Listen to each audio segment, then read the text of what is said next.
Everybody. My name is Susan Rulin. I am the Managing Director of Dirigo Labs, and it is my honor to share this very special event with you tonight.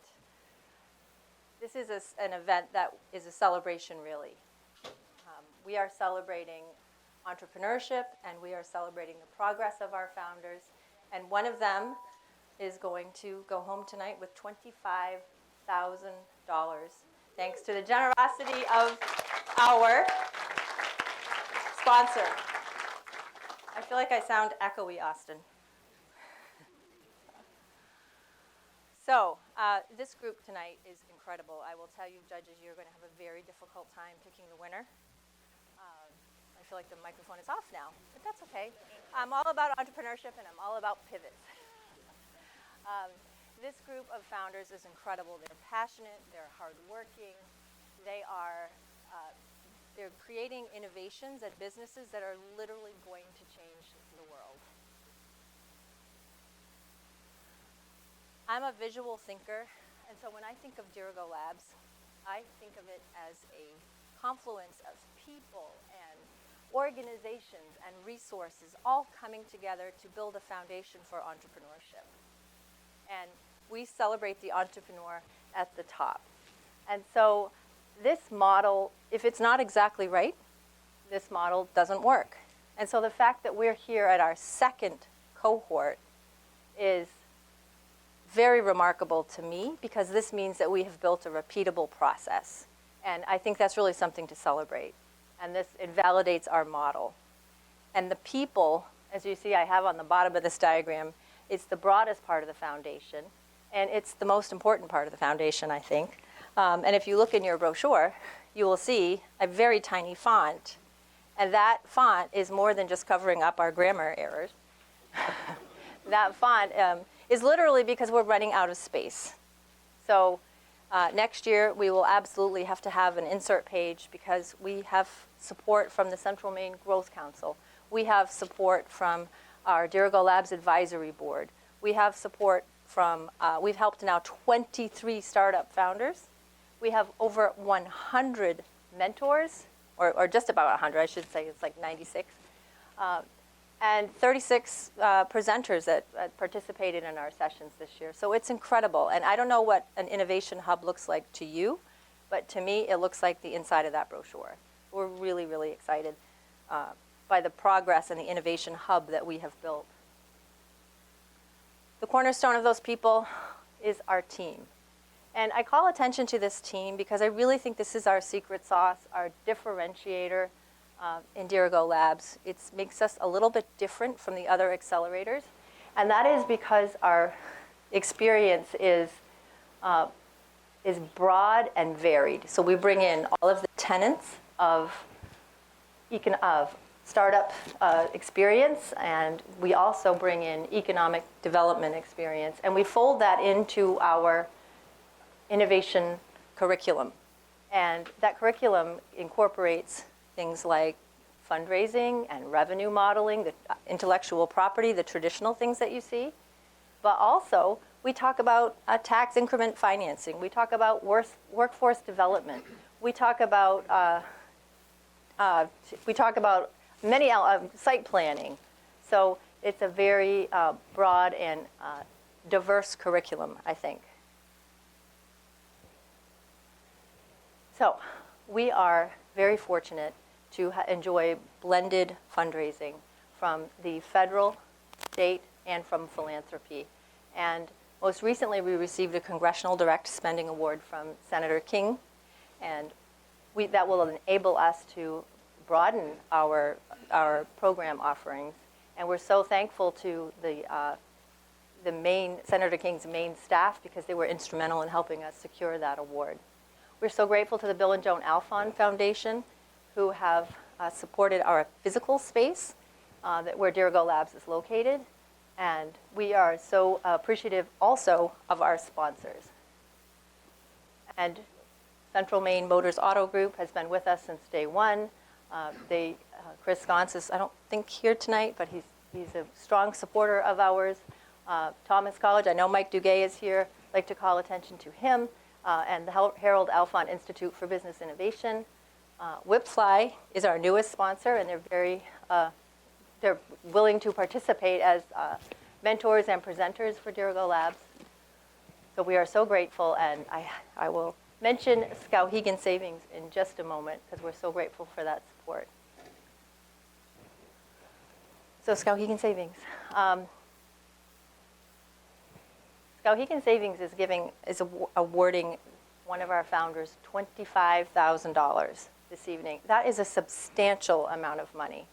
And what that will do, it potentially could leverage other funding. So it's game-changing for our startups. And not only have they supported us with this $25,000 cash prize, but they've also created promotional videos. And we run a very lean operation, so we don't have the funding necessarily for marketing and promotional support. So we're so grateful for this because it's helped us spread awareness about the work that we're doing. So we're so grateful for that. And at the end of the videos that you may have seen that they've been making, they have the tagline, "Here for the makers."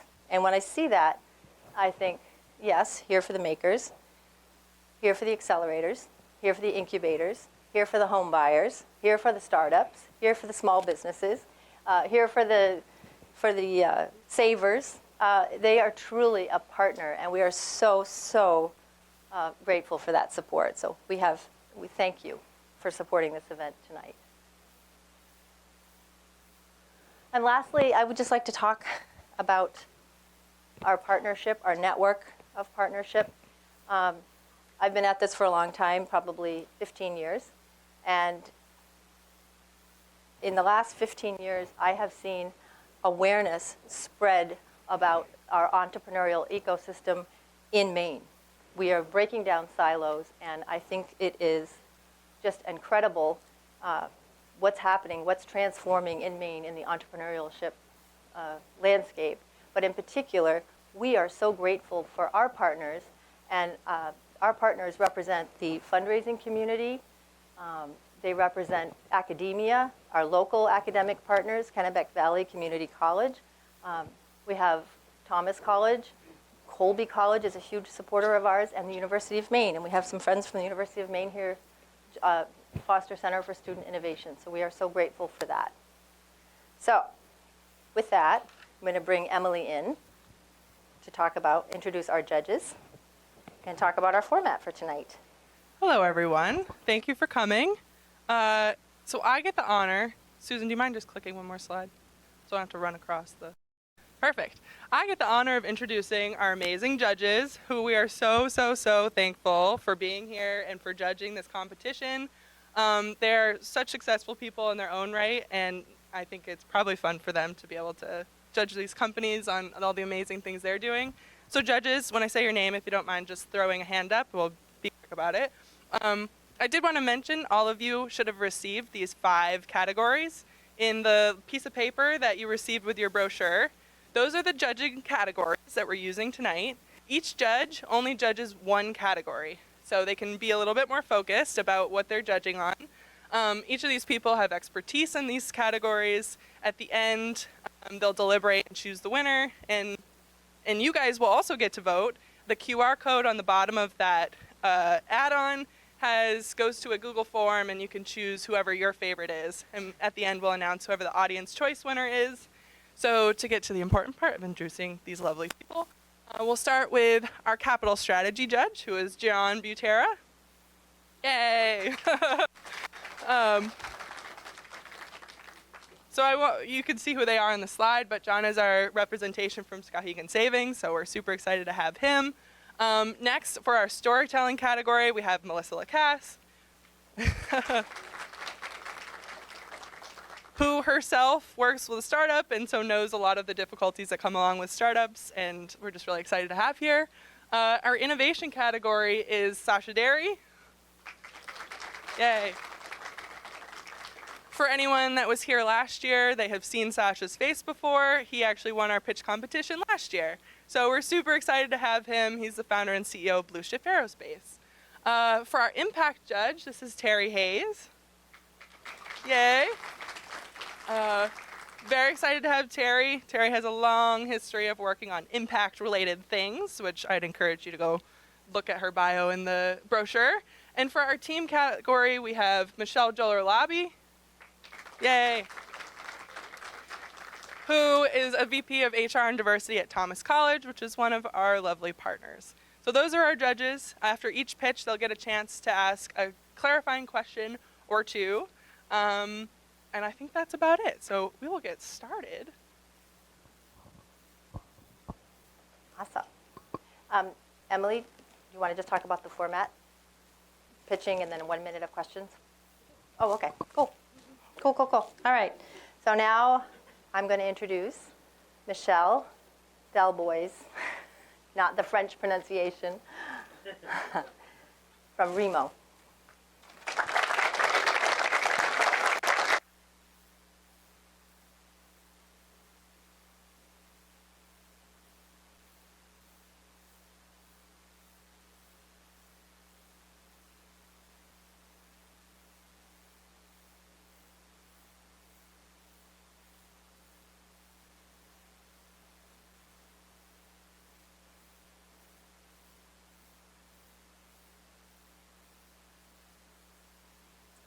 Imagine that your company's growth was represented by this graph.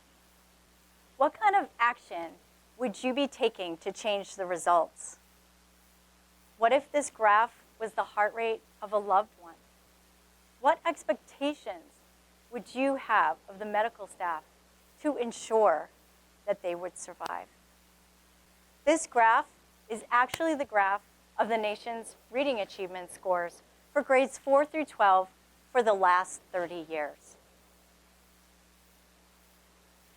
In the US, 2/3 of the students graduating from high school are not proficient in reading. So every year, 2.6 million students are without the skills needed to meet our current workforce demands. And every year, education tries to solve this problem by inventing more efficient ways of getting each student to fit into one mold by taking away variables. This model of one book, one lesson, one group is not working. But the solution is to actually provide more personalization, not less. For students, a one-size-fits-all approach of learning is not effective. They aren't getting what they need to succeed, and they are being treated as just a cog in the system. When you aren't celebrated for your own uniqueness, you doubt your abilities, disengage, and stop learning. For teachers, they don't have the time or the tools to meet the diverse needs of all of their students. So personalization is not scalable nor sustainable. Until now. Our proprietary web-based software, Remo, leverages variability instead of eliminating it. We empower students to become proficient readers multiple ways while making the student-centered model easier for teachers to manage. For teachers, this means that they understand each and every one of their students, where they came from, where they are now, and where they want to be quickly and efficiently. With all the tracking and data analysis done in Remo, teachers are free to connect with students and foster a love of reading. For students, this means that they are seen and acknowledged with their unique reading experiences and can take ownership over their own learning through real-time data. Students get evidence to show they are readers.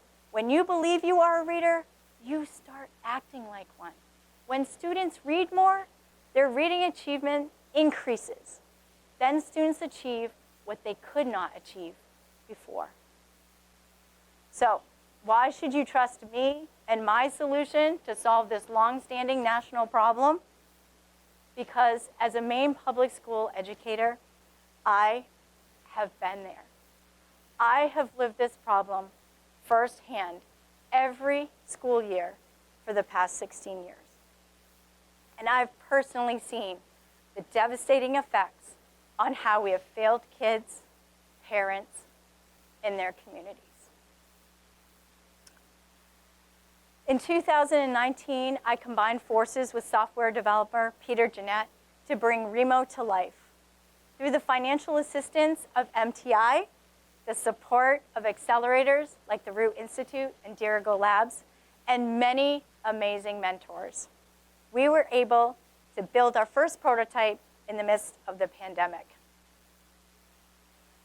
Today, with approximately 130,000 schools and a 300 and, sorry. At Remo, as we're finishing up our third year of beta testing in 50 classrooms in Maine, we are excited about our initial promising results. At Remo, we have a student-centered approach.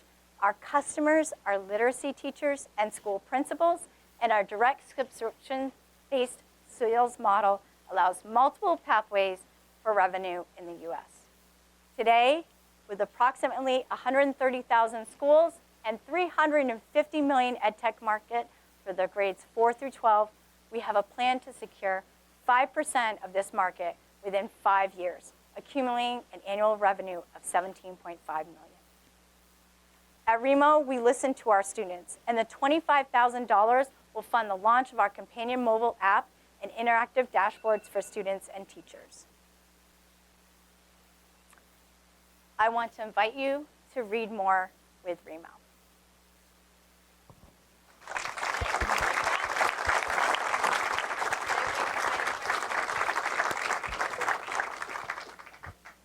Questions from the judges?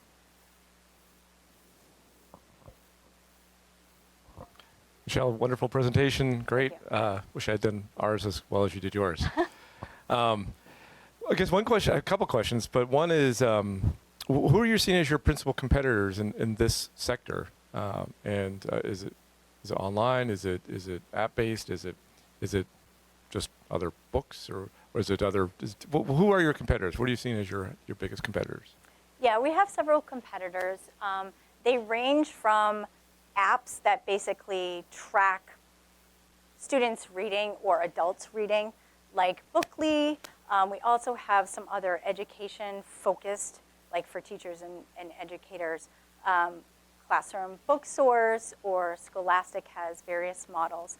I think what differentiates us from them is that we really focus on the student's reading identity and who they are as readers, and provide data to them with the support of a teacher. So we have those two places. What most of these apps do is either provide it for the person who's reading or provide it for the educator, but they don't provide the data for both.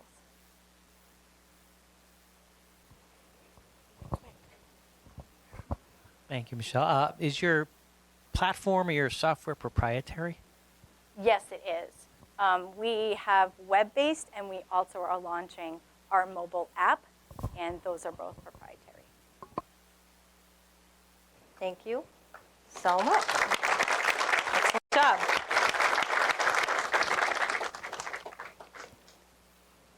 And now I'd like to introduce Hannah Semler from Farm Drop.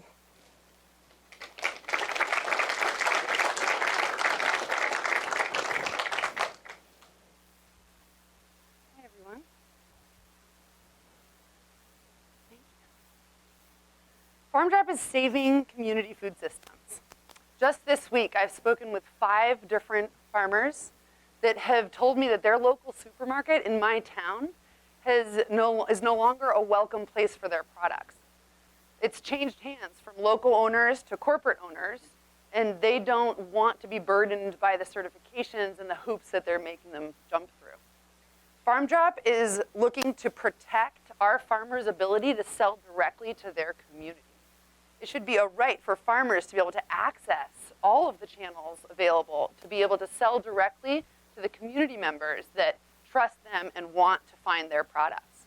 But the systems that we have currently are not scalable for farmers to be able to add another farmer's market to their week, or find a way to bring the farm stand to you. So Farm Drop is also responding to customers' needs to access more products that they don't even know are being produced in their community. If you saw the spread outside on the table, you'll see there were pickled blueberries and pasta and anything from fiddleheads to a different kind of chocolate honey today that I saw at the farmer's market. These kinds of products, they should be allowed to arrive to your tables. And the organizers in our communities that want to impact our food system need the tools to be able to make that direct connection between farmers and community members. And that is what we're doing. First, let me dive into what is the direct-to-consumer landscape for farmers. What do they have at their fingertips? Farm stands, CSAs, farmers markets. And they also have the ability to sell to retailers when supermarkets allow their products in. But none of these systems allow them to drop off their products in one place and have those products reach more than 30 communities. So what Farm Drop is doing is we are creating a way for farmers to go up and manage their own products, their own pricing, their own inventory, their own descriptions of their products, be able to tell their stories, and have customers access those products directly. The community organizers in our communities, I have not walked into a library, a brewery, or talked to a nonprofit that doesn't want to help, be a pickup location or a market hub for Farm Drop, for farmers and community members to be able to connect. So we are doing this in Maine, and we have been since 2011, working with more than 200 plus farmers and serving 1,000 customers just in 2022. And about 350 of our customers were spending about $1,500 on our platform. That's about $20 a day. Starbucks would kill for those numbers. So we're saving businesses, and we're also supporting the customers that are trying to support those businesses. And why is it taking us 10 years? We've been around since 2011. We're a community service first, then became a small-scale social impact business with separate technology stacks that unfortunately did not make up a scalable business. Thanks to MTI funding, we were able to build the current platform on which you can basically launch market hubs and add pickup locations.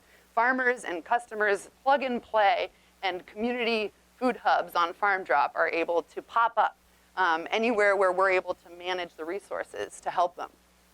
We've learned that you can't sell one hub in Tucson and expect it to flourish. We need to sell clusters of hubs. We need to go to the state of Michigan and work with the extension offices and say, you need to replicate Maine's Farm Drop model. And we're working with Harlem, New York, and they have access to 5 different boroughs in New York City where they want to support social impact farm shares being able to get distributed all across the city. So we've learned that our revenue model needed to be 10% and that we need to innovate and create more revenue streams for Farm Drop. And that we're also not quite yet that turnkey market hub model that we thought we were. And we need to develop the marketing systems that are automated and that empower the community pickup locations in each one of our communities. We have 35 today. To be the leaders and the food heroes that are the ones engaging with our customers and sharing their stories and our stories with what we call cooperative marketing. And that is what we're going to be building next. The revenue growth in the last 3 years, we've doubled year over year. So we are prepared to manage a budget that will allow for the kind of growth that we're looking for. By 2025, we will have reached $10 million in support of local food systems, which means $1 million for Farm Drop revenue. And we will also be able to start to envision how to access the markets that are both in Michigan, New York, and Maine, building up to a $1.5 billion market. So our revenue growth is exciting. If we had the $25,000 from you, what we would do is build those marketing systems that we need. I knew that was going to happen. Wait. I told you they were awesome. Questions? Anybody? Very cool. My brother is an organic farmer, and I totally get this concept, or I totally get why this is needed, and it makes so much sense. But what doesn't make sense to me is, I guess, and I apologize, unfortunately, you couldn't go longer. I wish you could have. Where does your technology get in there? I've had a chance to take a peek at your website. tell me a little bit about your technology stack. Where does your technology stack lack? And I have to double up the question asked. How do you generate money?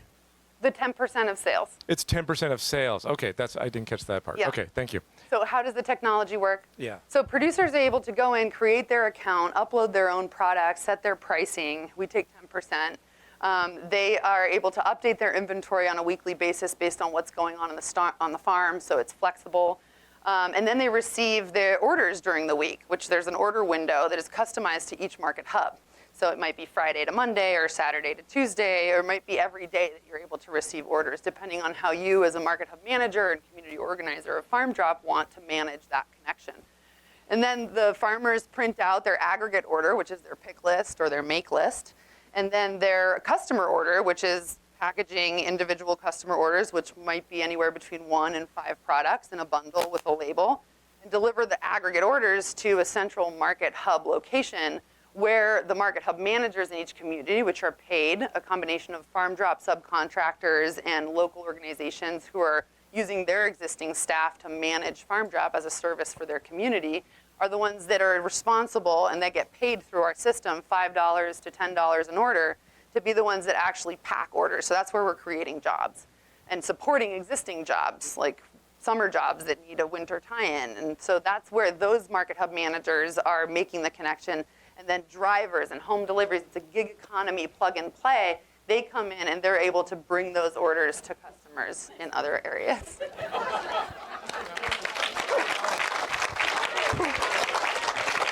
I have to say, I am a Farm Drop customer. It's really cool.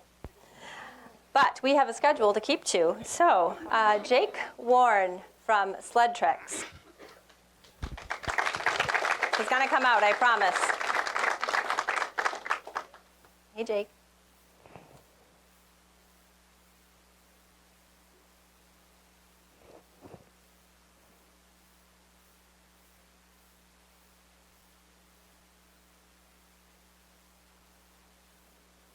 Can everybody hear me? Okay. Coming in all right? Oh, okay. How's everybody doing? I want to start this presentation off with a quick story. So last year I heard this story. A friend took a trip up to Aroostook County for a quick lunch trip.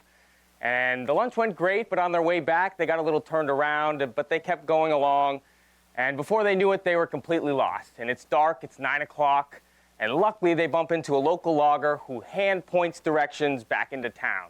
And luckily they made it back, but at 1 a.m. that night. And it's safe to say everybody in that group, and it was family and friends all involved, were pretty spooked after that. Ooh, oh, sorry. So that showcases one of the key problems within the snowmobile industry. It can be extremely difficult to figure out where you're going. This is because a lot of the information is very localized by clubs and organizations. And the trails change every year, and they're most often distributed on a paper map, which again can be very hard for riders to stay up to date on this changing trail system. And that's where Sled Tracks comes into play. Sled Tracks is an online snowmobile mapping service that gives you access to trails sourced locally from those clubs and organizations that I just mentioned. Our points of interest like gas stations, restaurants, and lodging, as those are part of the trail system. And then we also provide some rider do's and don'ts just as a small safety point. Now the market for snowmobiling is actually quite large, bringing in $600 million each year in Maine's economy. This is due to 85,000 riders registering snowmobiles in the state of Maine, 25 of which come from out of state, meaning 25,000 people take trips just like the example I gave at the start. And this is a very similar trail dynamic all throughout New England, into New Hampshire, Vermont, parts of New York. And, but we do have three competitors in this space, 2 mobile services. Where we feel like we differ from them is their data collection is a lot of open source data. So they merge a lot of different data sets together to create one, which creates a lot of imperfections. Now, our other competitor is more of a GPS Garmin layer, and their data set is a little bit more curated. They don't connect locally like we do, but their services can cost anywhere from $1,000 to $1,500, which weeds out a lot of Maine snowmobilers, since that can be the cost of a snowmobile. So in our development progress, our first 2 years were really just about showcasing our business model. In our second year, we had our first iteration of a mobile app that never reached the market, but taught us a lot on the development needs that we needed to support something like that. So in 2023, we really focused on building out our own native base. Best way I can put it. We brought on a lead developer who helped orchestrate and manage a lot of that. And as we move into 2024, obviously we plan to release our first mobile service to market. And we also plan to incorporate a subscription-based revenue to allow for more scalability. And as we continue to scale, we plan to get into New England and then also transition to ATV as well. And just a quick point, within our 3 years, we have had a few achievements. The highlights one being Greenlight Maine pitch winner back in 2021, and then we've also received some MTI funding. Now moving into the finances and projections, so we've run with a advertisement-based model, ranging from different packages and price point options. We target restaurants, gas stations, lodging, which also adds to the benefit of our rider. It's kind of a dual benefit situation. And as we transition to mobile, like I just said, we plan to go subscription. Our projections are based off our current viewers. And we feel we want to move to that because it's more retainable to keep these subscription holders. It's more of a monthly cash flow that comes in, and there's a higher potential for income as we continue to grow. So our team has been pretty lean. Development can also be very costly. So Nick Rimza has been one of the first on board to the project. He helps a lot of the management and product design. Nate Gaglin was brought on this year as our lead developer to help manage a lot of our subcontractors that we deal with. We have a few just kind of on rotation. I didn't feel like we needed to mention them all. And then we also got an opportunity to work with the Maine Capstone group this year, which was actually just really exciting to be a part of a young group like that, like myself. And in closing, if we were to win the $25,000, that would go directly into that mobile funding, mobile development funding, to ensure the release. And even if it doesn't, be sure to check us out in the fall because it's coming either way. So appreciate you guys listening. If anyone wants to connect with me, feel free after the show. Yeah. Thank you. Question? Great idea. I grew up snowmobiling, don't snowmobile now, but I hike and I do other things where these kind of technologies I think are much needed. So I get it. I have a question for you. As you collect that data from the local clubs, how is that scalable across other regions, just besides New England, going into the Midwest and the West? Yeah, great question. I was hoping someone would touch more upon the clubs because that has been a big part of our business. It was hard to squeeze everything into the 5 minutes, obviously. But as we continue to grow, we will have more of a sign up for these clubs to come on and essentially get set up with a tracker for themselves so that they essentially can go out and track on their own. We do have kind of a more manual process of doing that now. Obviously, they can't sign up and create an account within our site currently, but we have contact points that they reach out to us and we set up, again, kind of a third-party tracker system that helps that. And we also have a small internal team to help support any areas that we struggle in to gather that data. But we really want to incorporate the clubs in as more of a sign-up situation. Exactly. Yeah, we feel they can help with, they deal with a lot of landowner tension. A lot of Maine's land is private. And so we kind of angle it in that sense that if we can update up there, it'll ease, any landowner, frustrations that go on. So, great question. Thanks. Thank you, guys.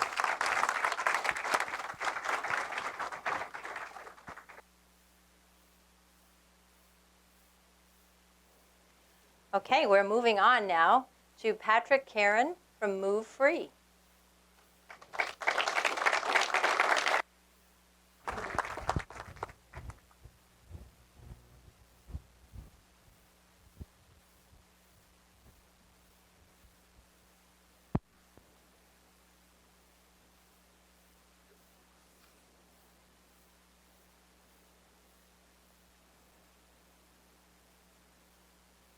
Movement has always been at the forefront of my life, especially through running and exploring the natural world. And I've spent the last 6 years competing as a professional runner, working alongside numerous brands. Collective movement has the power to connect and empower people in so many ways. And sharing my love and gratitude for the trails and community, inspiring others to get outside has become my passion. Through avenues such as organizing races and events, hosting camps, leading workshops, coaching, and now through Move Free. Headquartered in Acadia National Park, Wabanaki land, Move Free is on a mission to inspire adventure and give back to the planet through our consciously crafted activewear, outdoor movement experiences, and community of change makers. Before diving into the brand and our impact, it's important to note that outdoor recreation, especially trail running, is more popular than ever, with much of that increase fueled by the global pandemic and the reignited focus on wellness and connection. In Maine alone, we have so much to offer, with millions of acres of conserved land and thousands of miles of trails, and Move Free is perfectly positioned to take advantage of this momentum in the industry. Our first product was the Summit Cap, quickly named one of the best hats of the year by Runner's World, Outside Magazine, and numerous other publications, becoming the beloved companion of runners, cyclists, and hikers around the world. We brought together landscape-inspired designs with vivid colors to create an incredibly unique-looking ultralight cap packed with innovative features. Following the Summit Cap's launch and success, we've continued to develop high-performing, sustainable, and fun apparel and accessories for athletes and adventurers, offering 40-plus products across multiple product categories. This past summer, we kicked off the Move Free Run Club with multiple locations here in Maine to create community and connection around movement and nature, and the enthusiasm from both locals and visitors who have joined our runs has been exciting to experience. We're also launching several running retreats around New England, with the first one taking place this June in Acadia National Park, offering participants the opportunity to connect and learn alongside one another and to enjoy 4 days of adventures in one of this region's most scenic landscapes.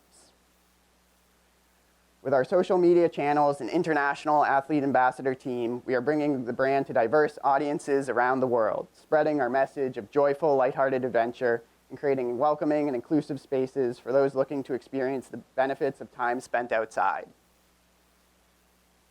We support local designers and suppliers with our domestic production, and through our Giving Back program, we are bridging the gap between outdoor recreation and outdoor conservation, supporting nonprofits who are protecting and preserving the landscapes we love.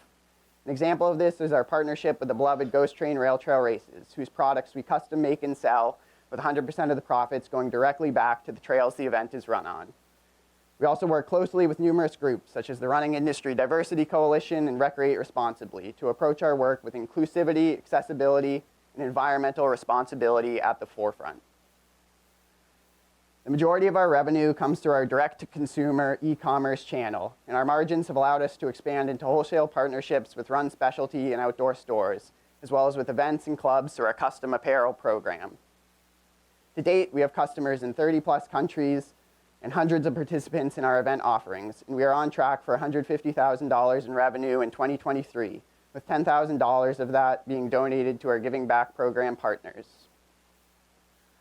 Our path ahead includes the launch of Move Free Acadia, our flagship location on MDI that will serve as a retail and community space to showcase our products and to host a variety of events, including our run club and guided tours.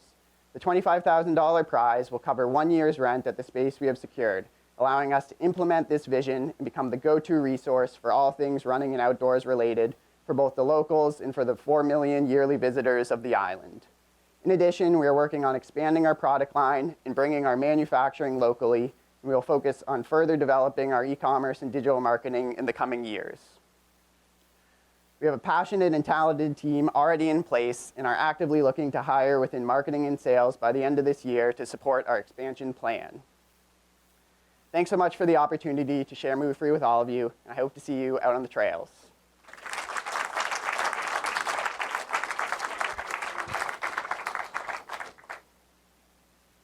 Questions?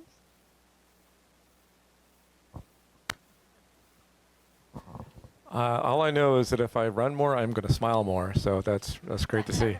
So I'm going to go running tomorrow. One question, clearly is a big part of seems like what you guys are doing is about branding, about differentiating yourself, and it's a brand proposition move forward for you guys.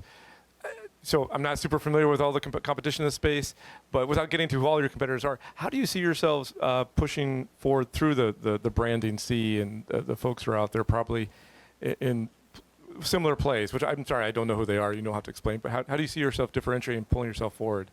Yeah, there's plenty of apparel companies out there. I think what we're doing different, or at least trying to, is we have a real emotional connection with our customers and with the community, with the local community, especially here in New England, by supporting run clubs, supporting events, and really just being there for our community. And I think that emotional connection goes a long way today, I think, with customers. And yeah, beyond that, the in-person experience, so not just being an e-commerce brand, but by expanding into our running retreats and our run clubs, we're really connecting in person as well.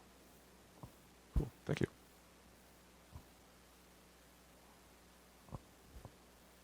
Thank you.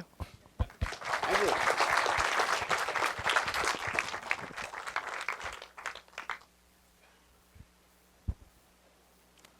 And now, all the way from California, we have Laura Lockwood from Gel Hydration.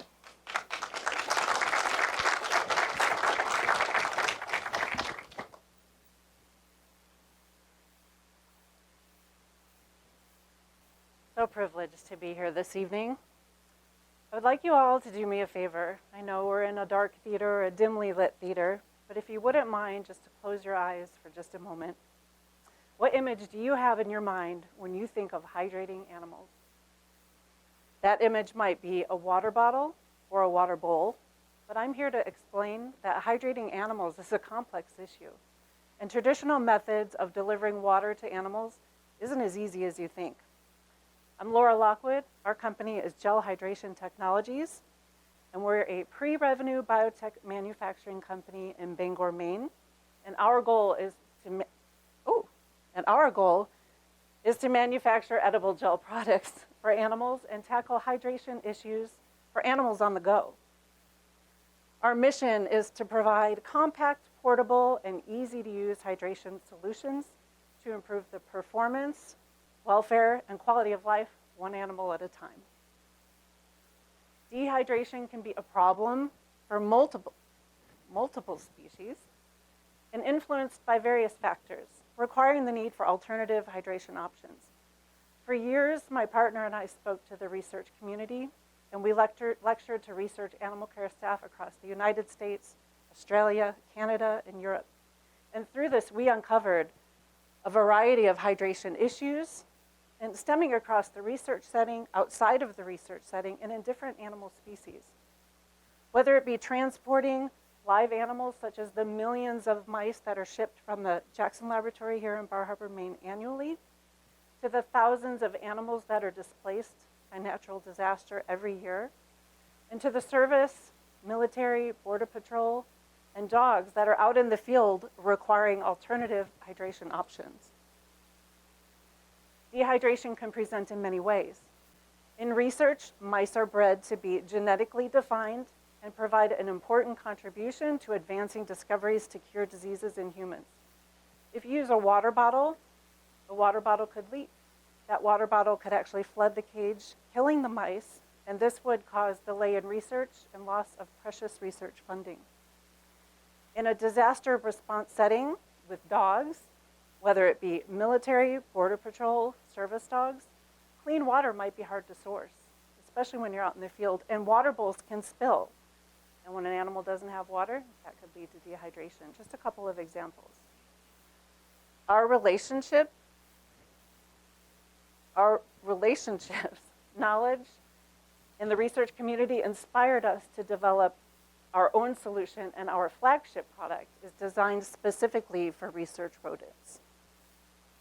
Hydrigo Unflavored is formulated with human-grade ingredients. Our flagship product is FDA registered and delivers about 97% water when consumed. So to deliver hydration, you just tear at the perforation and you serve it to the animal. Rodents that are bred for research are bred in barrier facilities. So if you're not familiar, this means that everything going into a barrier facility must be sterile. So our product is going to be sold irradiated to ensure sterility. Our gels are thermoreversible. So this means when you melt it at a high temperature, as that gel cools, it will actually re-gel to its original state. And there's a window of opportunity there to provide additional nutrients and flavors and even medication. So our product is actually a platform to deliver medications or different nutrients to different animals and animal species. So Hydrigo will guarantee a 1-year shelf life, and we can extend that to 2 years with additional shelf life testing. And it requires no special handling and no extra additional storage requirements. Here you can envision and see our milestones. So we have actually formulation of 3 novel gel products, 2 MTI grant awards. We completed the Top Gun program.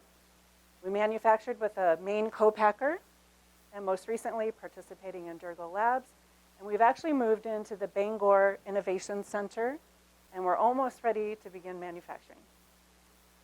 So in our early days, we developed our own formulation for 3 products. We ran pilot runs with a co-packer at Highwood Tofu up in Rockport and conducted beta testing of this with clients of our product. We're currently in this factory in Bangor, and we're preparing to establish production line to begin manufacturing our pilot gels, so then we can send them out to be irradiated, and those samples are going to be tested to increase that shelf life to 2 years, and then they will deliver it to the contacts who have provided us with letters of support. Those letters of support are coming from places like the Jackson Laboratory, Charles River Laboratories, UC Berkeley. So the,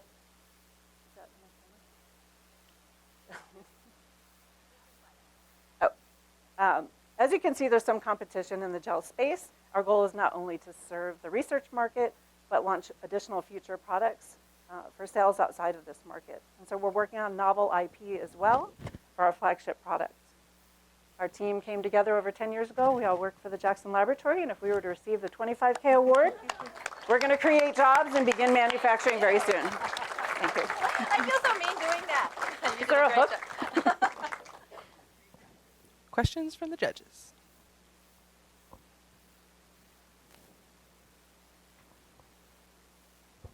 Where do you send stuff to be irradiated? So there are irradiating facilities that have to be sent out into New Jersey. And they're all over, but there's one in Canada as well. So not too far. Any other questions? You almost had a chance with the market. What was the market potential? I'll give you the opportunity to kind of speak to that real quick. Oh, I'm sorry. 50 million on the serviceable market. And it's interesting because in research, these are all the organizations that breed and ship animals. They might need disaster planning, water backup, or they might not even have a water, plan in their facility. They might not just have something for backup. So. And how do you guys protect your tech, your IP? So there are, there are a couple companies that is doing this, but quite frankly, it's a get-to-market strategy. We have something that we really feel is going to address contamination issues of the gel that nobody else is doing, so that we're going to put some IP around. And then for the future, we have other products designed as well. So the hint is right there. And that's actually a bigger market than the mouse market. So we've got a bunch of different markets to go into. Thank you.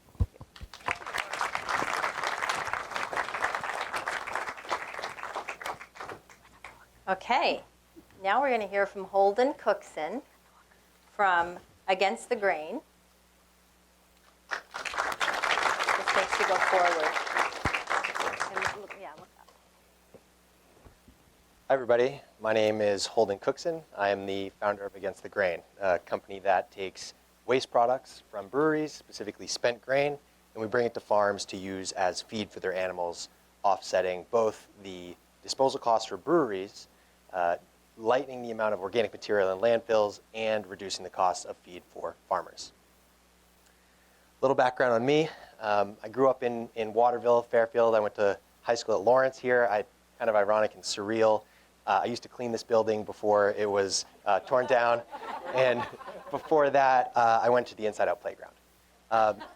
But, I earned these 3 major accolades. The trash compactor sommelier is like the top of my list. I've referenced that a lot.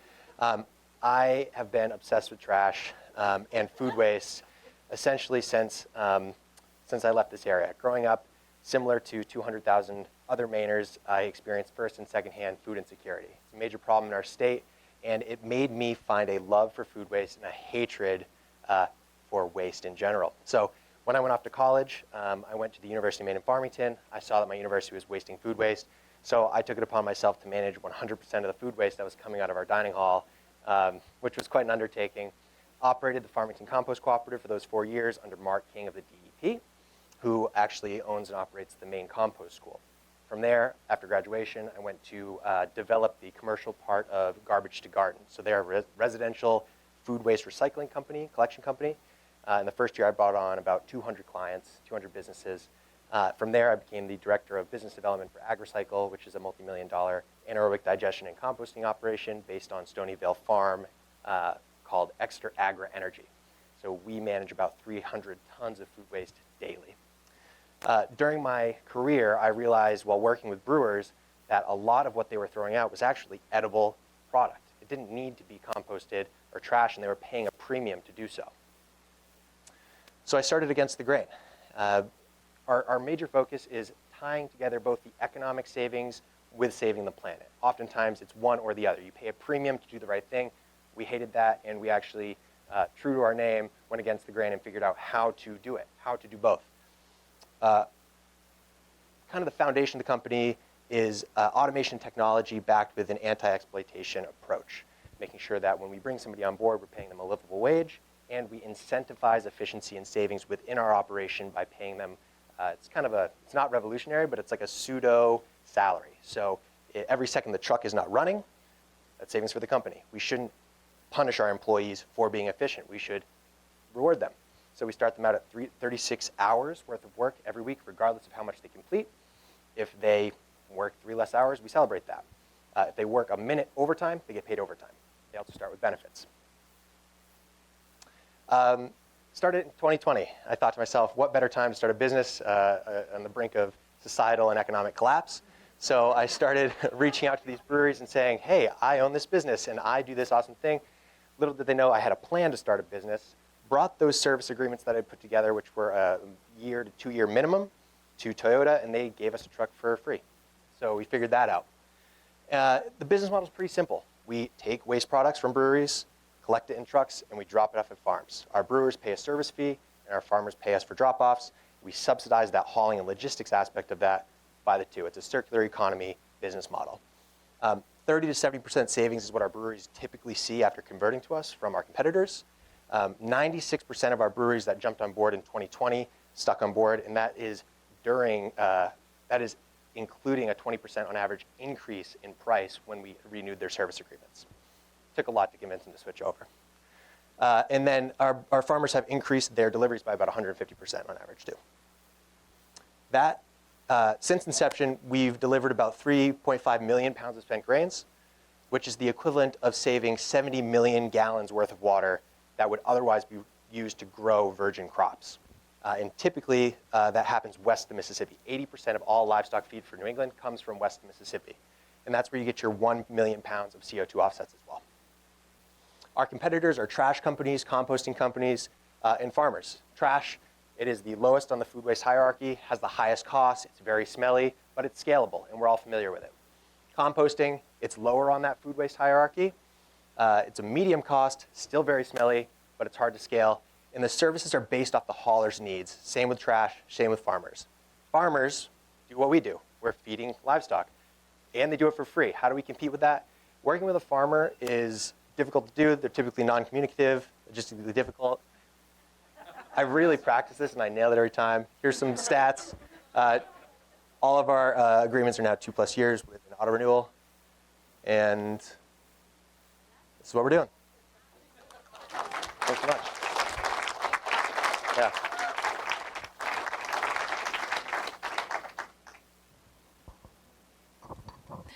You were talking about your employees. Can you just, how many do you have? Curious.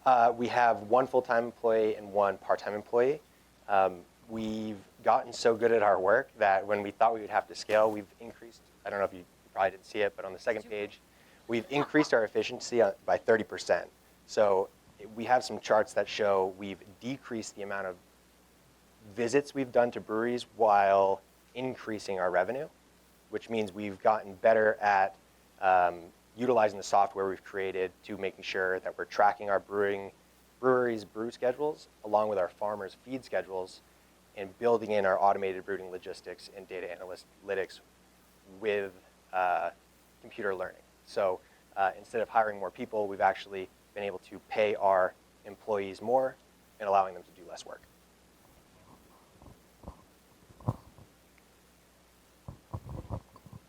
Somebody dropped $2 million. How would you invest it, and how would you grow? How would you scale in the next 2 years? Easy. With 1 truck, we're able to see X trucks, X dollars. Right now, we're making about a 40% margin per truck, and we're bringing in about 100. Well, I don't know actually. We're always making so much more money, but we're about like I would say on average like $150,000 a year per truck, and that dollar figure continues to grow, and our margin does too. So I would just simply buy more trucks and put them into terminals. The model kind of works, and you feel like you can scale it. We can absolutely scale it. Last year, we had an intern do a market cap analysis showing. I took the data from the IRS that measures every single. It's called a gallonage report of alcohol just from beer in Maine alone, and it shows we were able to convert that into metrics that show X amount of spent grains are produced in the state. Simply brought that over to the dairy metrics that are tracked by the FDA. Cows eat 50 pounds per day. Well, there you go, and that's just for dairy cows. We can also do turkey, tilapia, chickens, pigs, beef cattle, so it goes on. We'd like to dry the grain, mill it, and then sell it as either a whole grain flour for human consumption, so that's that higher use, or mill it and then continue to do animal feed with a longer shelf life. And that is all the time we have.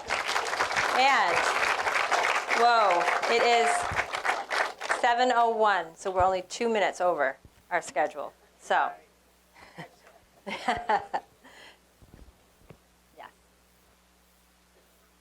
So right now we're going to take a quick intermission. We're going to let our judges convene for a couple of minutes, process those amazing pitches, and then we'll reconvene at 7:10 with Sabrina Gendreau, who will present some awards.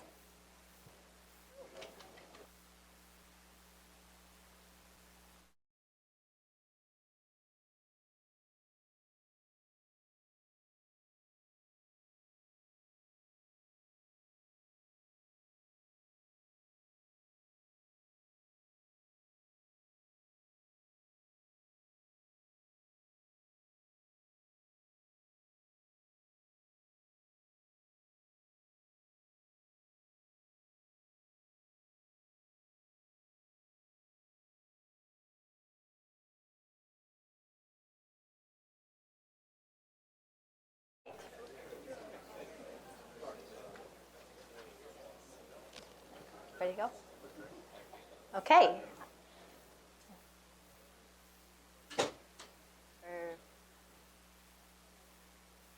So we're going to do three awards.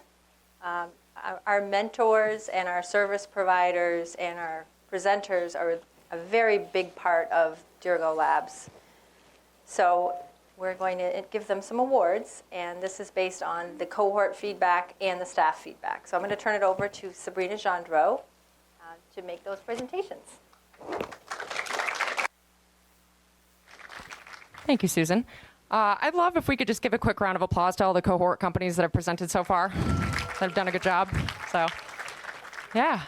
I am very pleased to be here this evening and present to three very deserving individuals who have really given their time, their expertise, and their interest in helping these companies grow and thrive and succeed right here in this region.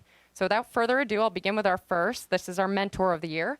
This individual's attentiveness at Dirigo Labs events and unique subject matter expertise in financial analysis has lent itself to our entrepreneurs in a variety of ways. And we are so fortunate that he has given his time to enhance the performance of our companies. Please join me in congratulating our 2023 Mentor of the Year, Mr. Bhaskar Mukhopadhyay.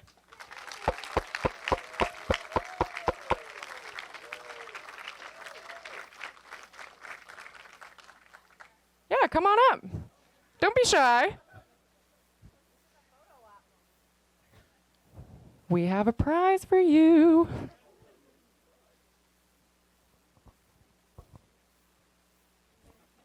And it's shiny. Covered in plastic. Thank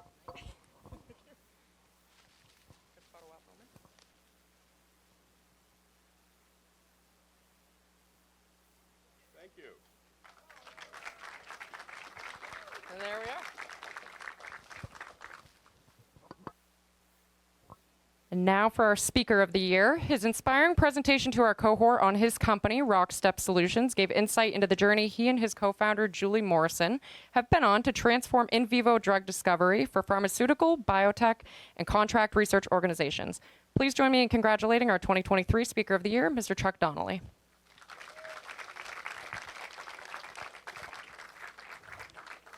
So he and our last awardee are not present tonight, but we will make sure that these awards get to them. So this individual's thorough and prompt provision of commercial real estate services, business, corporate advice, and representation has provided our entrepreneurs with the experience and confidence they need to grow their respective companies, and also allowed 2 businesses to register their entities in Maine. So please join me in congratulating our 2023 Service Provider of the Year, Mr. Mike Phillips.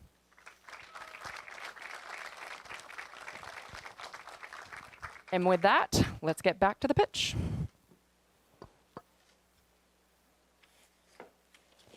Thank you, Sabrina. Right. Laptop? Whose laptop? Mine. No? Okay, you're good. Okay, perfect. Okay, so we're going to hear from Evan Ryan of Croft. That's forward.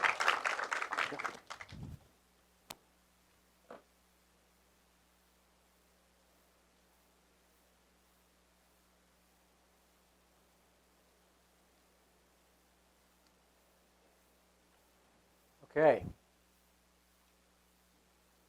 Some of you may know that 50% of greenhouse gases come from the construction industry each year. But what if, starting today, every single building we build in this country captured more carbon and more fossil fuels and greenhouse gases than it produced? That's what we're trying to do with Croft. Sorry. So Croft designs and manufactures carbon-negative buildings using all natural materials sourced locally and responsibly. The problem we're addressing is multifold. First, as most of you know, we have a shortage of building inventory and skilled labor in this country, which leaves a massive amount of people out of safe and affordable places to live and work. So looking at the data, housing inventory is down 40% nationwide. In Maine, we've got a gap of 20,000 affordable units and another 500,000 that need to be renovated in order to hit our climate goals. And again, we have a carbon capture issue, which has become an imperative for this planet and its inhabitants, with 50% of that coming from construction. So our solution addresses all of these.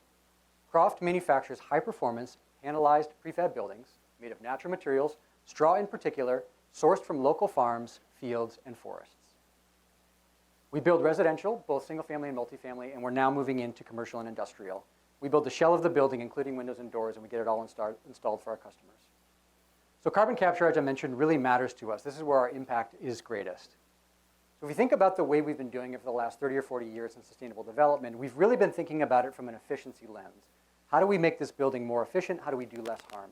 But that's the wrong way to think about it. What we should be thinking about is the material usage, or what we would call embodied carbon. How much is going into the extraction, production, and logistics of making these materials? If you compare a code minimum building to a high-performance building, and we think about the life cycle of that building, let's call it 100 years, at best, we can get a 15% reduction in the carbon footprint, and that starts in year 75 because of how much has gone into the materials. With Croft, we're replacing those materials with natural materials from the landscape that gets our reduction down to 80% on day one. And if we power that building with renewable energy, we will then be carbon negative or climate positive.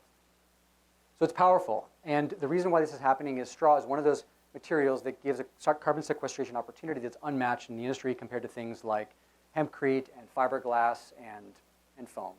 And we care about it so much that we're starting to educate farmers to expand our supply chain. The nice thing about this is we can pay farmers for material that they wouldn't make otherwise, helping them link revenue season to season, and it's good for their soil. So the byproduct of Croft is good food and great housing. The market opportunity is big, and we're talking about global construction market of $15 trillion. In North America, that's a $2 trillion market. Prefab is just a blip on that right now at $129 billion, but growing fast. And the only way we're going to get there in terms of the gap that we have in infrastructure right now is in the prefab market. So if we look at that from a Croft lens, we generate about $280,000 per project at almost 2 million new units each year in the US. That's a $500 billion opportunity. And capturing just 2% of that market is a big business, and that's just single-family residential. So again, our business model is that project revenue, we can do 12 projects per production line, and by the end of 24, we'll be at 3 production lines for almost $10 million in revenue. Our margins are about 30%, and we're growing quickly. To that point, 21, we did about $500,000 in revenue. Last year, we doubled that. This year, we've got 12 contracted projects and another 40 in the qualified pipeline, which should be about $2.5 to $3 million in production. Competition, this is an interesting one for us. There's a lot of companies out there doing great things in the prefab space, also working in high performance. And we feel like we're standing right along with them, and we almost treat them as collaborators. But the reality is that if every one of these companies hit their goals on what they could produce each year, we still would barely make a dent in the infrastructure problem that we have. Our advantage is that we really are the only company that's using natural materials to build high-performance prefab at scale. And we do it with proprietary compression equipment that we designed ourselves that can help us do it faster, cheaper, and at a higher quality. Our team is a three-legged stool right now with another 10 people in the factory. We have Andrew on design and product development, myself on business development and growth, and Ian on production, getting things to the pipeline. $25,000 would go a really long way for us. We also care about how do we train the next generation of tradespeople in this country, not just about building buildings.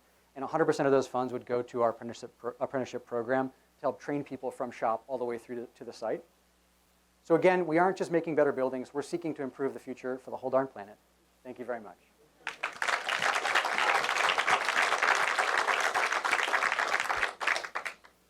Questions? Great stuff, Evan. Thanks. Question: How does the pricing come out at the consumer level or the commercial customer compared to the alternative the current present traditional technologies? I mean, there's always one always associates a premium with doing things the right way. How much is that premium, or is there not a premium? Yeah. So in terms of, we build high-performance buildings. So these are passive house level homes. We're about 2/3 the cost of what a typical site-built high-performance home would be. And in terms of other prefab builders, in Maine, unfortunately, that's at a $400 to $500 a square foot cost right now. We're hovering right around $375, so we're under that already. And I feel like we're just getting started, right? So the materials that we're using are what's helping us get our costs down. We have a really amazing team that works fast. But there are some value engineering opportunities that we haven't even really touched yet that I think we can get better at. Our goal is to get to that affordable housing space where we can be, look, at the end of the day, Croft's not going to make an impact if we're doing single-family home to single-family home. We need to do bigger developments, and we need to do more of it. And so that's a huge incentive for us to get our costs down. Can you talk more about the carbon capture? You gave us a lot of information, but I want to know more about how what you're using actually captures more carbon than the alternative. Yeah, so let's do a comparison, right? So if you think about carbon capture, plants are pulling carbon dioxide out of the environment, and they're using that to basically develop the structure for their plant, right? Normally, we think about a sustainable material being wood. Wood, let's use a spruce tree as an example, takes 90 years to get to maturity. Straw or grass takes 6 months, right? So an acre of straw can capture 175 tons of carbon compared to an acre of trees, which can capture 8, and it takes 90 years versus 6 months. So the difference is we can grow more of this, and straw and grass just happens to be amazing at pulling carbon out of the atmosphere. And you're capturing the carbon because the straw is not breaking down in your material, correct? Correct. Yeah, we're basically shelving that freezing carbon. it in time. Exactly. Okay. Exactly. Yep. Good question. Thank you. Awesome job. Great job. Thank you.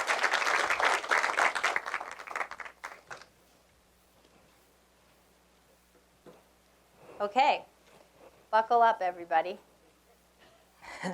We have Lee Kahn from Homegrown Fuels. I was going to be your prop girl if you needed me to. This goes forward. Okay.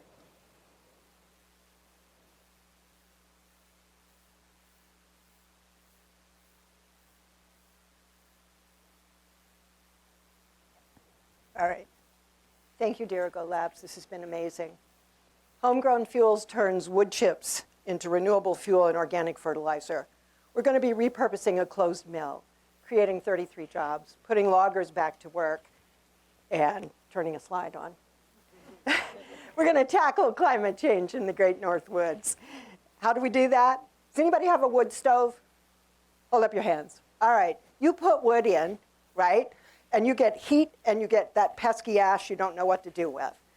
We put wood in our gasifier, and we get a gas and a pure biochar, a pure, nearly pure carbon biochar out of it. And we crank that up to 1,000 degrees. It's 2.5 million gallons of 93% fewer greenhouse gases, 3,500 tons of biochar that is near pure carbon. Think about a forest fire. Once you've had a forest fire, things spring back after that forest fire, and they do so because of the char that's left. So both of our products have value. There are 927 alternative fueling stations in Maine, and none of them have renewable diesel. So we have a climate crisis. 913 of those are actually EV charging stations. So unless you can afford a Tesla, you're SOL. Renewable diesel is available in California, and San Francisco MTA powered 632 existing transit buses in 2021 and removed 10,000 tons of carbon dioxide because the fuel was available. PFAS, hang in here. Our biochar makes plants grow 20 to 30% bigger, translates to a bigger root base. We're going to plant hemp. Hemp is known to pull chemicals from the soil.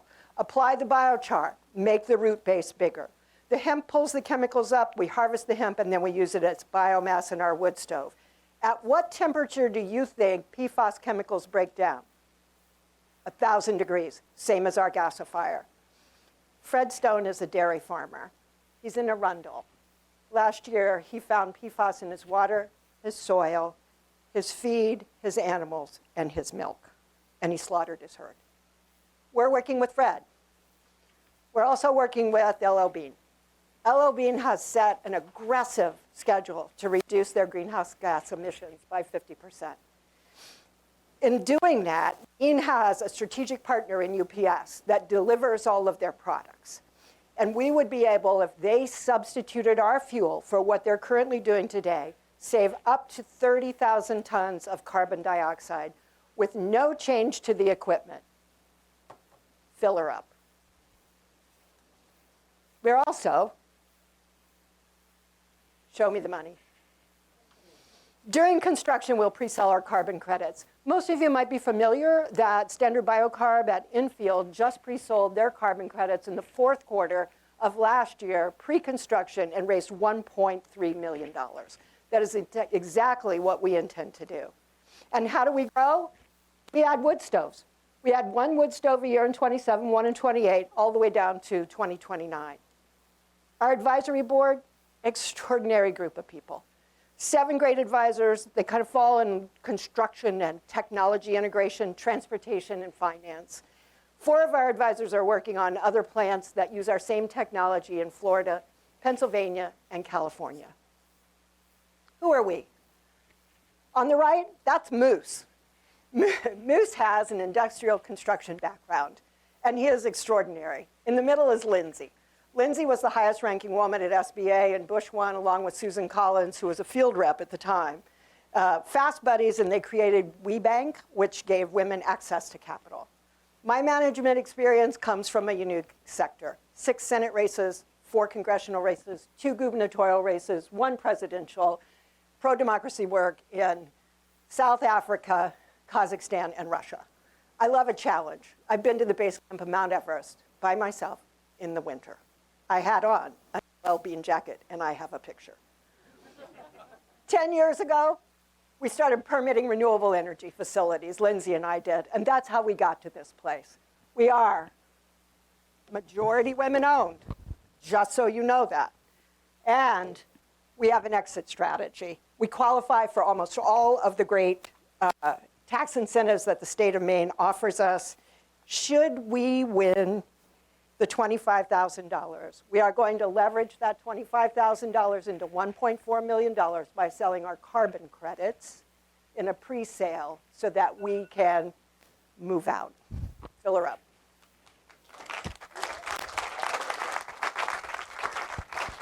Question?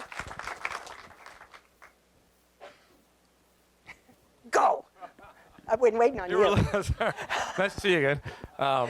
So how do you, now the technology is out of, what was it, like Argonne Labs or? Yeah, it's out of Tennessee. It's out of Oak Ridge Laboratories. Right. So how do you guys prevent somebody else from doing the same thing in other states and kind of duplicating this? Yeah. Most of all of us that work on this technology work together. Like, we're not competitors, we're collaborators. Getting a new technology, as you well know, is hard to get off the ground. Sure is. Yeah. Right. And so we've all been working together. We're believers. We've been working together for years. New England is our area. You're not feeling the heat yet. Not the 1,000 degrees centigrade.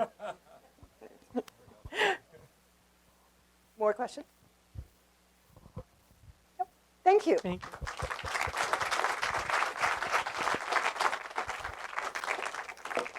Give that back to you. Did I? Sorry. You're welcome.